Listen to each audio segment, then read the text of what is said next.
नमस्ते, मैं हूँ अर्पिता, आप सभी की प्यारी दोस्त और मेरे इस चैनल में एस्ट्रोफेथ अर्पिता में आप सभी लोगों का हार्दिक स्वागत है। आज जानेंगे 16 सोमवार व्रत का विधान। शुक्ल पक्ष के प्रथम सोमवार से यह व्रत प्रारंभ किया जाता है। वैसे तो कभी भी 16 सोमवार व्रत का प्रारंभ कर सकते हैं, परंतु सावन, कार्तिक, माघ अथवा बैसाख मास के शुक्ल पक्ष के प्रथम सोमवार से व्रत का आरंभ अधिक फलप्रदायक कहा गया है। आप किसी भी अभिप्राय की पूर्ति हेतु किसी भी मास से यह व्रत प्रारंभ करें।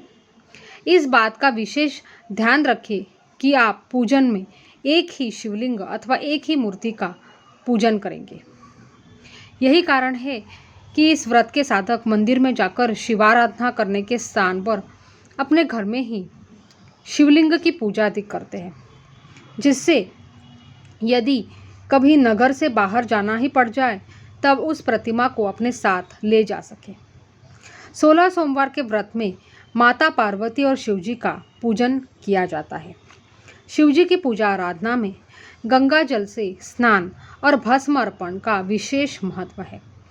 पूजा में आंकड़े और धतूरे के फूलों का, बेलपत्र, धतूरे के फल, सफ़ेद चंदन, भस्म आदि का प्रयोग अनिवार्य है। अधिकांश व्यक्ति तो 16 सोमवार को लगातार व्रत रखने के बाद व्रत का उद्यापन कर लेते हैं।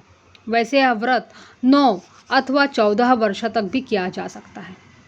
उद्यापन वाले दिन शिवजी की पूजा आराधना हेतु 4 द्वारों का मंडप बनाएं। वेदी बनाकर ब्रह्मादिक देवताओं का आह्वान करके कलश स्थापन करें। उसमें पानी भरे हुए पात्र को रखें। पंचाक्षर मंत्र से श्री सोमेश अर्थात भगवान शिव को वहाँ स्थापित करें। गंध, पुष्प, धूप, नैवेद्य, फल, दक्षिणा, तांबूल, दर्पण और छत्र आदि सब वस्तुओं को देवताओं को अर्पित करें। रात को पंचगव्य का प्राशन तथा शिवजी के भजनों और कथाओं से सारी रात जागरण करें। प्रातःकाल देवेश की फिर पूजा करें और फिर विधिपूर्वक हवन करें। हवन में पलाश की समिधा, सर्पी, पायस, तिल, व्रीहि, जौ, मधु और दुर्वा, इन 8 द्रव्यों से क्रमपूर्वक श्री सोमेश को 108 आहुतियाँ दें।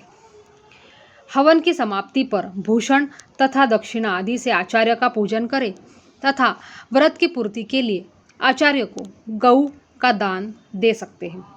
इसी प्रकार 8 ब्राह्मणों को वस्त्र, अलंकार और चंदन आदि से पूजन करके दक्षिणा सहित 8 कलश पकवान से भरे हुए अलग अलग दें और उस समय ऐसे कहे, पकवान से भरे हुए घड़े को दक्षिणा सहित आपको देता हूँ, हे द्विज श्रेष्ठ, आप इसको ग्रहण कीजिए। इसके पश्चात ब्राह्मणों को भोजन कराकर कुटुंबजनों सहित मौन होकर आप भी भोजन करें। जो मनुष्य इस प्रकार भली भांति व्रत करता है वह अनेक प्रकार के धन धान्य और समृद्धि को प्राप्त करके तथा पुत्र पौत्रादि के सहित अनेक प्रकार के भोगों को भोग कर अंत समय भगवान शिव के धाम को जाता है, ऐसी मान्यता है। जय भोलेनाथ।